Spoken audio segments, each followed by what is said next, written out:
Jamie Bray. Here. Aaron Smith. Here. Sally Green. Here. And I'm here. Great, thank you, Andy. Moving on to the agenda item B, during closed session today, we discussed the public employee discipline that had been brought to our attention. And I'd like to announce that in a closed session by a 5-0 vote, the board took action to deny the employee's request for the board to further consider this complaint per AR 1312.1. All right, moving on to our regular agenda items. Agenda item C, we have the flag salute. Does anybody have the flag tonight? Wait a minute. Miss Sally does. There we go. All right, please stand. I pledge allegiance to the flag of the United States of America and and to the republic for which it stands, one nation, under under God, God, indivisible, indivisible, with with liberty and justice for all. Thank you.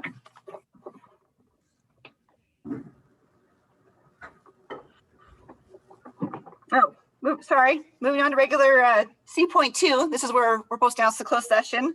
Do I need to reiterate that, Diana? Are we good? I did it earlier. I think we're good. You Okay, did it earlier. awesome. Yep. All right. C.3, approval of the minutes for the regular meeting from January 12th, 2021. Can I get a motion to approve? I move to approve. I'll second that. Thank you. Is there any discussion or comments on the agenda from last time? All right, all those in favor? Aye. Aye. Is there any nays? All right, moving on to item D, the consent agenda. Can I get a motion to approve? Move to approve. Second. And any discussion on this one? This is a roll call, Andy. Jamie Diamond. Aye. Jamie Bray. Aye. Aaron.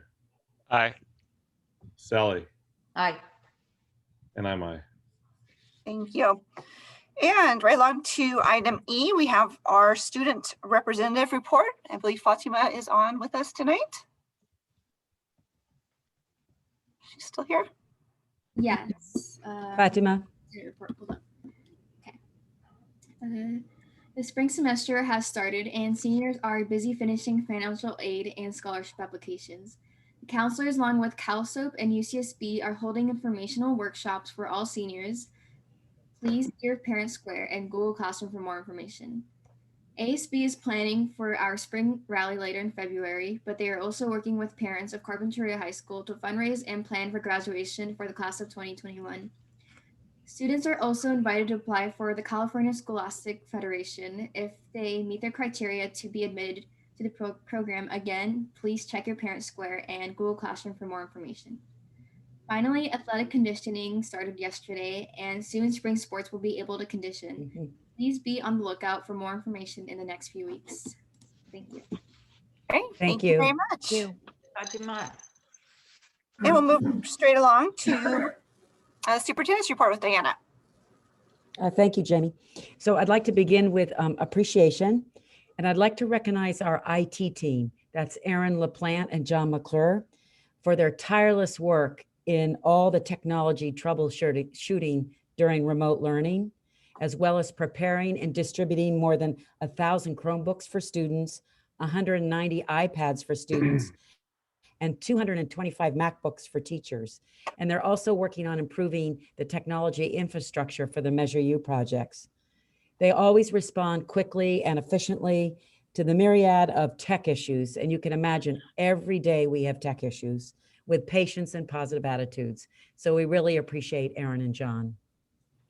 The next item is the COVID-19 safety plan, the updated public health guidance for K-12 schools that was disseminated January 14th. It requires those schools that have opened in-person instruction to post their COVID-19 safety plan, CSP, on the district website by February 1st. The CSP includes the Cal OSHA COVID-19 prevention program, as well as the COVID-19 school guidance checklist. Our safety plan will be presented at tonight's board meeting for approval. The next item is about vaccines. And this is information directly from our public health liaison, Susan Rothschild, and the county superintendent, Susan Salcido. The first item is that Santa Barbara County Public Health Department continues to receive high demand for Phase 1A, which is healthcare workers. The governor has expanded Phase 1B for all community members 65 plus years of age. However, due to the limited vaccine supply, the focus is on vaccinating the 1A, Phase 1A healthcare workers and those residents that are over 75 years of age. All school staff and child care workers are included in Tier 1B, and there are many, many groups of individuals in 1B. And so we will have to be patient in terms of when we will be vaccinated. We were hoping the vaccines would be available for educators and child care workers by February, but it looks like it's going to be a little later in the spring.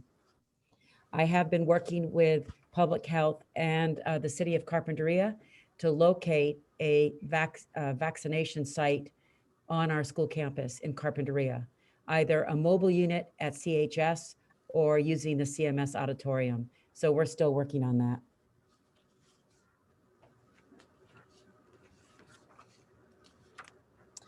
The next item, as you're aware, is CIF Southern Section Sports. On January 19th, the Commissioner of Athletics announced that the CIF Section Fall Sports Championships would be canceled for 2021. However, with the new revocation of the stay-at-home order, we're now in the purple tier. And while you're in the purple tier, there are a number of sports that can be opened again, and that is track and field, cross country, tennis, swimming and diving. So we will be working with the local high schools that compete with us to look at competitions for those sports. The next item is reviewing and analyzing our fall semester grades, particularly at the secondary level for remote learning and attendance rates. So we compared the attendance rates for both elementary and middle and high school. What's curious is what we expected is that we would see lower attendance rates this year compared to last year, and that was proven for the elementary. But for secondary, it's reported that first semester of 2020 has better attendance rates than first semester of 2019. Now, I don't know if that's actual data or it is connected to how we're taking attendance in remote learning, but it does surprise us. What doesn't surprise us, however, is the second item, which is the number of D's and F's reported for first semester at the middle school and high school in comparison to last year. So at the high school, last year, we had a total of 11.2% D's and F's. And this year, after first semester, it's 18.1% at the high school. And at the middle school, it's similar in that last year, at the end of first semester, is 7.8%, and it increased to 10.9%. So in working with the leadership team, as well as the administrators at the school site, we discussed a different approach to second semester in which we could focus on each and every student individually to increase their learning from learning the content, from failing from F's and D's to at least passing grades. And so for the CMS students with failing grades, they will be attending the small in-person cohorts every day, as well as attending the teacher office hours from 2 to 3 p.m. During first semester, it was on a volunteer basis to attend those office hours. The difference is during second semester, it will be a requirement. So the school administrators will be contacting, and teachers will be contacting the parents and requiring the students with D's and F's to attend the small cohorts, as well as the office hours. And at the high school, during first semester, they did not have enough cohorts for students who were failing. So we're working with CalSOAP tutors as well, and we're increasing the number of small cohorts. And any student with an F, similar to the middle school, will be required to attend that small cohort every day in addition to make sure that they're not failing this semester and to also make up the work for first semester so that we can ensure that our D and F rate is not as high as it was first semester. Diana? Yes. I have a question on that. Have we been able to do a correlation of the students who have poor attendance? I mean, our attendance doesn't look that poor, so I don't know if we'd be able to do this, but to see if there's a correlation with the attendance and the Ds and Fs. Well, we are looking at that. However, our attendance is very good. Yeah, I know. So there, we have very few students with poor attendance. We've asked the principals to dive deeper into the data to analyze it. And what is interesting is that the students are participating on the Zoom, but they're not doing the work. And they're not handing the work in, or they're just not doing the work. Well, when you say they're participating, does that mean they have their Yes, excuse me. computer on? Excuse me. Yes, you're absolutely right. You're absolutely right. I should say that they're attending the Zoom. Their computer's on and They're not necessarily participating actively in the class, though. No, not necessarily, but in some cases they are. However, they're just not doing the work, which is unacceptable. Yeah. You need to do the work. Well, I don't understand with all this extra time that is available, why I don't understand what's happening with the sites and the teachers. Why we're having to force them to do this rather than taking it on themselves to do it. I would like to rephrase that. I think what we're doing is we're structuring it so our expectations have changed. I think in the first semester, our expectations were that those students, that the teachers would hold office hours and those students would attend who needed support. And that didn't work. So now we have to change our expectations and require any student who has a D or F to attend the office hour. It is not voluntary. You do not volunteer to attend, you must attend. And the way that you ensure that students will attend is that you must contact the parent and you must inform the parent that because your student has an F in math, they will need to be in my class every day at 2:00 so I can assist them in mastering the content. So I think it's a different expectation, sets of expectations.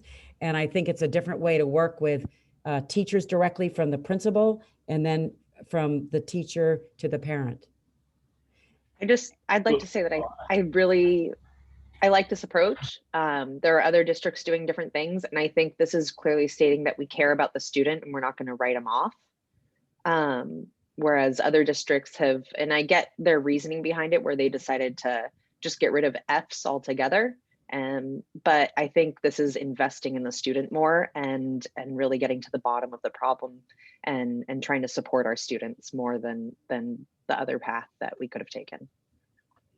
We've done a lot of discussion about this at leadership team. We meet every week and our focus is on those students who are not successful. And we've brainstormed a variety of strategies and a set of accountability measures. And it really boils down to focusing on each and every student. And we are so fortunate to be in a small enough school district with enough resources.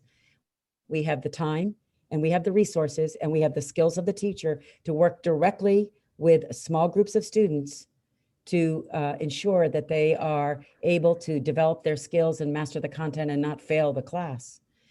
It does require an extra step in that you must encourage and contact parents to be part of that partnership because we can't do it alone. The parents also need to join us in accepting that your student can't fail the class and they need to be there at 2:00.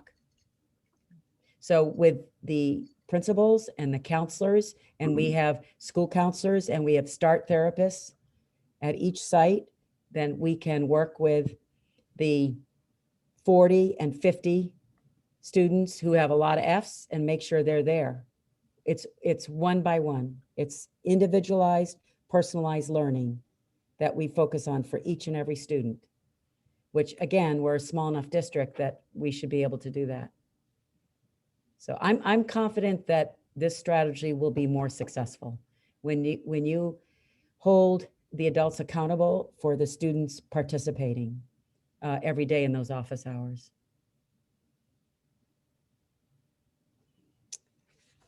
Okay, the next item is good news in that, as required by the Education Code Section 42131, the Santa Barbara County Education Office reviewed our interim financial report that was due on December 15th. And we were notified that the Department of Education and the state controller has agreed that our district has filed a positive certification, and the county office concurs with that certification. So thank you, Maureen. Great job. And then the last item is Measure U.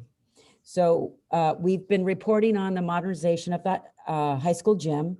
It's now over 80% complete. And as I've reported before, it's expected to be completed by the end of February 2021. Plans for the new administration building has been submitted to DSA, and we will begin construction in summer of 2021. On January 6th, the CUSD project team met with the County Director of Planning and Development, the Director of Public Works, and their staff to discuss the Summerlin project.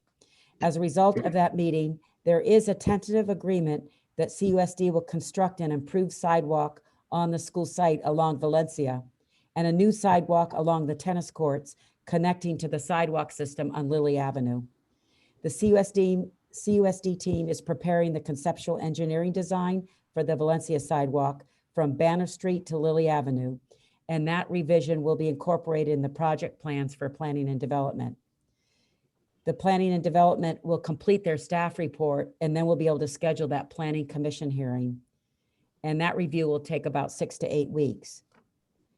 But at the same time, our architects are submitting the plans to DSA on February 22nd for their review.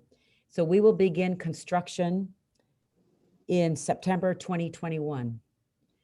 In order for that to happen, we will be relocating Summerlin staff and Summerlin students, to Main School. And we will be using 4 portables on Main School to house the Summerlin school. And that will be from July 1, 2021, all the way through the school year till that next summer. And then Summerlin will move into their new building in September of 2022. And then the last item is that I'd like to invite anyone who's interested on February 4th, 5:30 to 6:30. There'll be a Zoom meeting for the Summerland community to review the beautiful plans for the new school. And we would like anyone who's interested to join us. And then we're also planning for phase 3 modernization for Aliso that will begin in summer of 2021. So this summer, again, there'll be a lot of construction, finalizing the Measure U projects. Thank you. Thank you, Diana. There's a lot of information in that one. Okay, we're gonna move on to agenda item F, our board policies. We have F1, which is the board policy and administrative regulation. 1113, district and school websites, community relations, the first reading. Can I get a motion to approve? I move to approve. Second. Okay, thank you. Is there any questions or discussions on this item? Oh, I just wanted to share that there was some new legislation that pertains to advertising and promotion. So we needed to change and update our board policy. Okay, thank you. Anything else? Okay. All those in favor? Aye. Aye. Aye. And any nays? Thank you. All right, next item, F2, board policy 3280, sale or lease of district-owned real property, the first reading. Can I get a motion to approve? Move to approve. And a second? Second. All right, is there any comments on that one, Diana, or questions from the board? Well, I wanted to inform the board that there was the most recent legislation passed that does not require a district to develop a district advisory property committee when considering the sale of school property. And this was really important that we, and very timely, that we update our board policy as we consider the Whitney property. Thank you. And all those in favor? Aye. Aye. Aye, thank you. All right, F3, Board Policy and Administrative Regulation 3530, Risk Management and Insurance, first reading. A motion to approve. Move to approve. Get a second. Second. All right, any comments on that one, Diana? Updates? Yes, again, the update was around the comprehensive safety plan. There's particular requirements that are now legislated that we did not have as part of our safety plan. So that's why we need to update this policy. Thank you. All right, all those in favor? Aye. Aye. Any nays? Thank you. All right, no educational services on the agenda this week, so we'll move on to H1, warrants. We are being asked to approve the warrants for the period of January 8th, 2021 through January 21st, 2021 in the amount of $874,541.18. The warrants are issued once a week on Thursdays. The report format, as usual, showing us the check number, check date, payee, brief account description, payment comment, and check amount. Can I get a motion to approve? Move to approve. A second? Yep. Thank you. Any comments on this item? Questions? All right, all those in favor? Aye. Aye. Aye. Aye. And no nays? Okay, H2, we are being asked to accept a donation from Lee Ann Engel to the CUSD music program in the amount of $100. And Leanne Engel is of Emerson Flute. Can I get a motion to approve? Move to approve. Second, Second, with gratitude. of course. Any questions, comments? And all those in favor? Aye. Aye. Aye. And any nays? Thank you. All right, next donation is from the CHS Boosters Club to the CHS ASB Student Aid in the amount of $5,000 into the principal's discretion account. Can I get a motion to approve? I move to approve. I'll second. Thank you. And all those in favor? Aye. Aye. Thank you, Yeah. boosters. Yes. Okay, next is item H3, the proposal from Siemens Planning for planning services for Whitney Avenue Northwest Temple Street Certificate of Compliance. This is in regards to the Whitney property. We are being asked to approve the proposal for planning services. In order to market the Whitney property for sale, we will need to obtain a conditional certificate of compliance from the county surveyor's office. Griffin and Thornburg title researcher, Mr. Hebda, recommended the Siemens planning firm. The firm bills for time and materials at $235 per hour. These will be paid out of general funds. A similar project was completed in Carpinteria for just under 10 hours. So we're looking, looks like maybe, hopefully under 3,000. Can I get a motion to approve? Move to approve. Second, Second. Second. all those in favor? Aye. Aye. Thank you. On to agenda item H4, we have the discussion of the CUSD COVID-19 prevention plan. We are being asked to approve the prevention plan. On November 19th, 2020, the Cal OSHA Standards Board unanimously adopted an emergency regulation on workplace safety regarding COVID-19. This regulation requires all workplaces, including school districts, to prepare a COVID-19 prevention plan that includes all Cal OSHA criteria. I believe Maureen has a presentation on this, but let's go ahead and get it approved first. I have a motion to approve. Move to approve. In a second. I'll second. Thank you. All right, Maureen, want to take it away for us?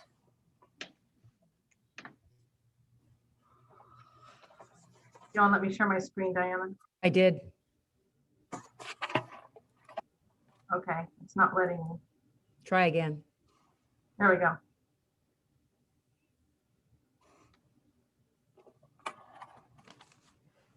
Okay, so you received a couple of attachments. One is the PowerPoint. One is the actual COVID-19 prevention plan, which is the Cal OSHA requirement, and then the background. And so the plan, there's a lot of moving parts to this plan. As you read, Jamie, this was Cal OSHA Standards Board unanimously adopted this emergency regulation back in November. And the plan is to address all of the emergency regulations related to COVID-19. There's basically 3 general principles of the plan. You have to establish and continue communication with local and state authorities. We do that. That's the California Department of Public Health and Santa Barbara Department of Public Health. Establish and implement a workplace-specific prevention plan, which we've done. You have the actual plan, which is attached. And then establish the person responsible. That would be moi. And there's several components to the plan that are really the reopening plan and our waiver, elementary waiver.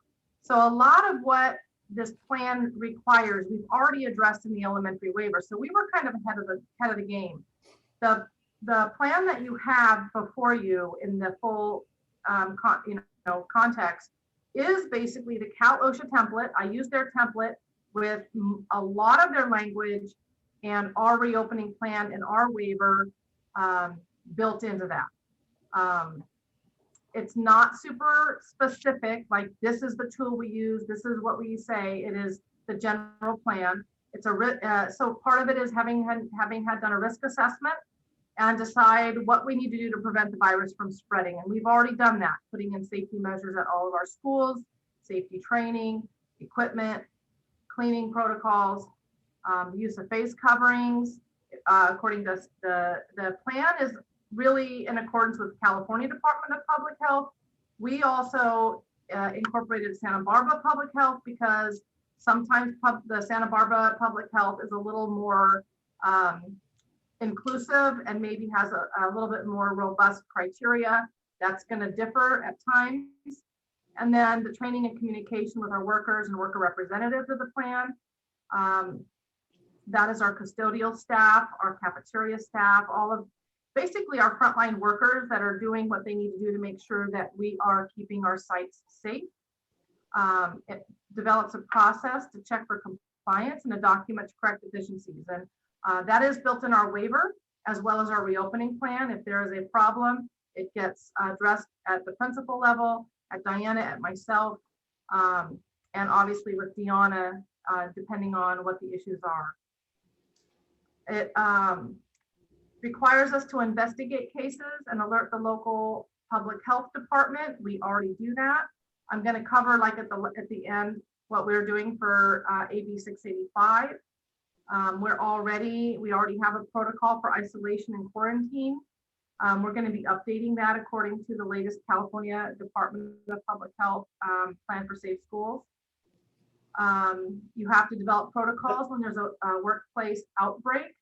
We just kind of received notice of that the other night, what an outbreak means. It's very specific, and public health will tell us if we have an outbreak. We don't decide as a school district what is and isn't an outbreak. It's very definitive, and it has a lot to do with the epidemiology of where the cases were contracted. We have to develop a plan for the possible closures of a school and what to do in a facility if people are becoming ill in the facility. So the plan, Cal OSHA is not industry specific. So a lot of this plan you can imagine is restaurants, grocery stores, delis, food establishment, businesses that have a lot more risk if somebody were to become ill. Schools also are required to follow the same protocols. There's no industry specific plan built in the Cal OSHA template. And then we have to develop a plan that supports students and kids that have access issues or functional needs that may be at risk. And we've done that through offering distance learning for those students who are the most at risk for becoming ill. We also established a separate site on our website for COVID information. It includes the daily dashboard, which is one way that we are updating our staff and student cases every day. This dashboard does not need to mimic public health. It says, you know, these are our active cases, and these are ever since day one. We are just reporting cases since we started reporting and since we opened. So it is a tally of evers, not nows. And that gets a little bit distorted when we have people thinking those are active cases. They are not. This obviously was when we had the stay-at order extended to January 21. That's now been expired. We're back in the purple tier. And so we will be uploading a couple other documents that show what different tiers are, and according to public health. We have the CUSD industry-specific COVID-19 prevention plan. That is the state plan, the RISE document, and then the protocols, Santa Barbara protocols for symptoms. It's a long title, but that is the most recent big book framework that just came out. And then the Santa Barbara public health protocols, which is the short document. The last was updated in December. Our reopening plan and our waiver. And then there is another site specifically that says CUSD COVID safety plan. And that COVID safety plan is three components specifically. It is the Cal OSHA COVID prevention plan that you're approving tonight. It is the waiver, elementary waiver to open elementary schools, because we had to address all of the things that are in that plan to open schools. And then the last component is the checklist that the state requires that says, have you done this, this, this, and this, and it includes testing, et cetera, all those protocols. Those three documents make up the safety plan. It's not a plan, it's all of those components. And after tonight, those will be uploaded on this page also. Hey, then, Maureen, can yes. I interject here a little bit? Sure. So you mentioned some of the confusion over the dashboard and how, some people interpret that as being current cases. Could we add 2 more columns to that, and where it was basically just COVID negative, or COVID recovered? Active recovered, maybe. Yeah, What's active that? and recovered. Yeah, Active and recovered. Yeah, and then that would give a more accurate.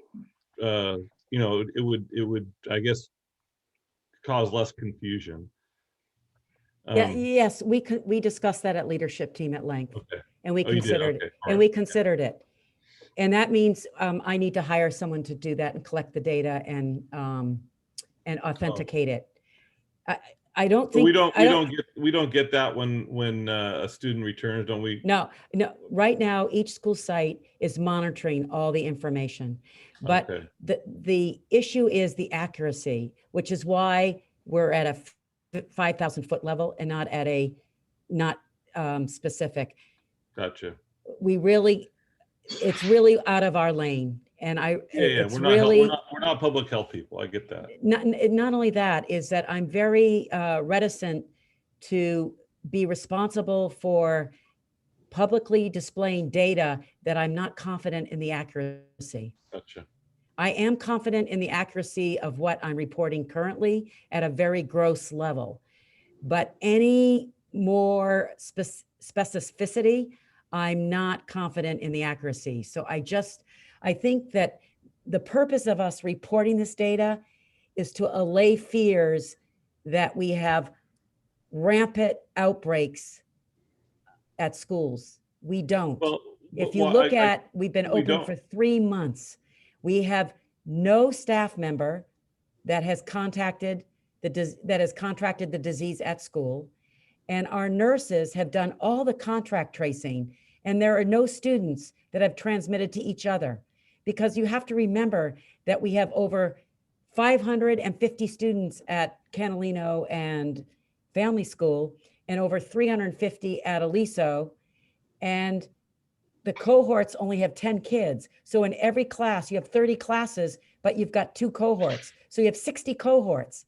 So you really have to look at the whole picture before one would speculate, before one would look at the numbers and say, oh my goodness, cumulatively, Catalino's had 21 students that have had positive COVID since October. That's really not, I mean, that's less than 1% actually over time.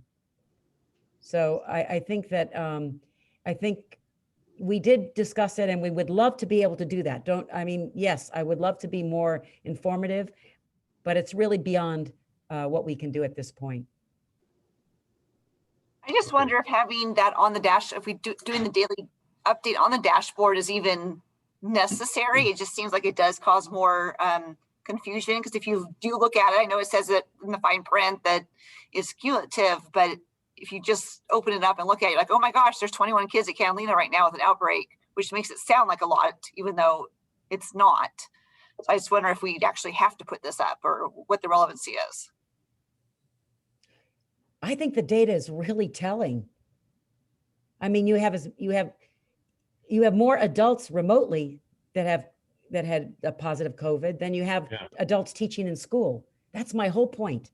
That's my whole point in sharing the data, is to emphasize, because it's the adults that are afraid to be at school. And if you look at the numbers, you'll see that we have more remote adults that have contracted COVID than we do those who are in school. So I think it's helpful. I think it's helpful to allay the fears of those who are working on site. And then you have the other sites, the other work sites. I think it's good communication to report that at other work sites, there are no positive COVID cases. So we have to have the dashboard. It's required that we post that data on our website. The other thing that is kind of behind the scenes per Cal OSHA, we have to report every employee case to Cal OSHA within 24 hours of testing. And that's even becoming a challenge, because we're not getting employees telling us information as soon as they know. So they may come to school, they may either start not feeling well, or they may realize after day 3 or 4 that they attended a barbecue over the weekend. It's now Thursday. Someone called them, say they tested positive. Now the employee might be positive. They have to quarantine, and then they have to test. And it's another 3 to 4 days before we get their test back. But Cal OSHA wants us to know in 24 hours. So it gets very difficult to track this, and it's very consuming. And then at the school sites, it's not just the adults that they're having to keep track of. A lot of the student cases are because of the parents. It's contact with the parents, or they are positive because the parents are positive. It's very hard to put this in a collective document other than what we have to track for employees. And that's hard enough, knowing who's out, when they're supposed to come back, and who else they were exposed to. And that's where we get into the AB 685. This is kind of an aside, an addition to Cal OSHA's plan. AB 685 amends labor law, which requires us to notify employees if any individual tests positive or is asked to isolate because they were exposed to someone who tested positive. So there's a lot of these notices going out. They are to all staff that just says someone at our site tested positive or was exposed to a case who's tested positive. This is not a notice to quarantine. It's kind of a standard letter. It talks about all their leave options and all the labor law. And then we have to also notify Cal OSHA that letter was sent. The second letter that goes out is individualized to an employee, saying you were on campus when an employee tested positive or was exposed to someone testing positive, therefore you have to isolate. And it's that letter telling them that you have to isolate. That AB 685 is not employee specific, it's any individual. So a student in the class tests positive, the aide was with that student, and it's close contact as defined by public health within 6 feet for 15 consecutive minutes in a 24-hour period. That's close contact. Not passing in hallways, not passing in the, in and doing from the bathroom. It's not talking across the room. It is very specific. And then those employees have to isolate if they fall within that parameter of someone who tested positive, student or staff. So it starts to get really complicated. And this really has been consuming since this went into effect a couple weeks ago, January 1. But it is a requirement now of labor law and Cal OSHA, and we're doing the best we can. And I'll monitor the plan. Any changes that need to be made to the plan, we'll bring back to the board for amendments if required. If any regulations change, that will also change circumstances. So at this point, it's just a lot of work, and we're doing the best we can. We are very grateful that you supported us in hiring an additional school nurse who works full time. And she is doing a fabulous job of monitoring COVID cases. She spends 100% of her time between Canalino and Aliso. And all the time is spent working with families, working with the office staff, monitoring days of quarantine, who can come back, who can't, which class needs to be out, which parent needs to be contacted, discussion with me and public health about contact tracing. Are these students in the same class? Are they in the same cohort? Do they live in the same household? We spend a lot of time making those connections, collecting the data, working with public health, working with our school nurse. And we are so grateful for that support, because up until this year, we only had a part-time nurse. So there is no way that we could fulfill the requirements or do what's the right thing for our families and for our staff if we didn't have the nurse supporting us. So she's done a great job. She's really helped us a lot. And I meet with my team each week. Every Monday, I meet with Reed Barnes and with grounds maintenance, transportation, and operations. Michael's doing kind of a dual role. Jennifer, my purchasing person, and Michelle in food services. We meet as a team. Diana's in the meeting, and we talk about PPE, what our inventory is, what we need, any hazards at the schools, anything that anyone needs, as well as updates on all of their staff and all of the things they need to know in these updates and what they need to do to manage. And I will say they've all very graciously risen to the occasion and taken on a lot more. And without them, I mean, I couldn't keep track of everybody. So we continue to do that. And at leadership on Thursdays, we also make sure that whether it's a custodial need, a PPE need, or an issue they have concerns about, it's talked about, then I go back to my team. It's very inclusive. And I think that this has really built better, stronger teams, even post-COVID. When we're done with this is going to really change the way we do our business permanently, which is a good thing.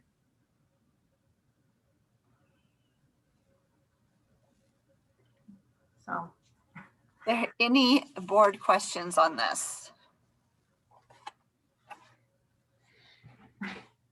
it's not the funnest content. I just think it's really important that, parents and staff, everybody read the documents, read what defines an outbreak, what is close exposure, all of those things, because I think that's something that everybody has kind of like this fear of, but it's only fear if you don't know what it actually is. So when you know the truth of what it is, when you know and see what the standards are, what the percentage rates are, things like that, it helps you understand and feel like you have a little bit of control almost over it because you understand it. So just take the time to read through the documents. And I know for my business, obviously I did, and I had my employees all read through it. So, to acknowledge that they themselves read it. Don't just take my word for it. You read it yourself. So I'd just like to encourage parents as well as staff to, if they haven't already, I'm sure they have, but if you haven't, take the time to go through the documents yourself. In And good addition, advice, Jamie. go ahead, Andy. I just said, good advice. That's excellent advice. Very good. And then we're here to respond to questions or concerns. If you log on to the website and look at the data and it's concerning, call your principal, call your teacher, call me, call Maureen. We will respond, we'll explain it. We can explain what's in the document. Contact tracing is more complicated than it appears. And it's important for you all to know and the public to know that our nurses and our office staff are contacting parents every day and asking all the questions about who in their family is positive, where the students have been, who they've been in contact with, who do they live with. I mean, we're collecting all that data. And the good news is up until today, I mean, right now, currently, there's not been a connection of transmission at a school site. Now that may change and we will be the first ones to notify everyone, but we do it with data and information, and it's in consultation with our school nurse and public health.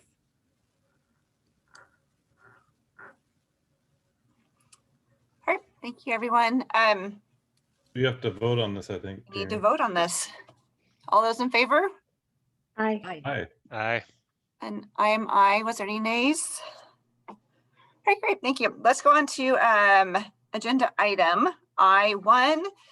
We are being asked to approve the completed contract for the science room fume hoods at Carpinteria High School. The completed construction contract amount is $115,000 being paid by Measure U funds. Can I get a motion to approve? Move to approve. Second. Any questions or discussion? All those in favor? Aye. Aye. Aye. Aye. Thank We're you. thrilled to finally have science room fume hoods. We've been waiting 2 years for these, so Right. very exciting. Now we just need to get the students back into the science rooms, right? Yeah. Yeah, useful. Yeah. Okay, J1, we are being asked to approve the attached personnel items. We have 2 personnel resigning, and looks like an addition of a department chair. I get a motion to approve. Move to approve. Move to approve. Second. Any discussion? All those in favor? Aye. Aye. Perfect. Okay, we have board announcements. Anything related to the board anybody would like to discuss or share with us this evening? Besides, please get our kids back to school. That would be nice. The Carpinteria Education Foundation is going to have sort of a virtual Ocean to Orchard run. So we're hoping to have a really fun run. It happens to be on St. Patrick's Day. So look for more information on that. And you remember, all that money goes right back to the schools. So I'm plugging CEF again. Thank you. Anybody else? Great. And for board calendar, I know we are meeting tomorrow for a governance meeting. Is there anything else that you need to announce to us, Monica? Sorry, no. All right. Perfect. And no future agenda items as well. There are 2. Future Phew. agenda items will be the budget development for 21-22, and then Measure U will be presenting the annual Measure U project updates in February. And that's at our next meeting. Yes. All right. Can I get a motion to adjourn? I move to adjourn. Second. Okay, great. And all those in favor? Aye. Aye. And we will see you tomorrow at 5 o'clock. Thank you, Jamie. All Thank right. you, everybody. night. Good Good night. night. Aye.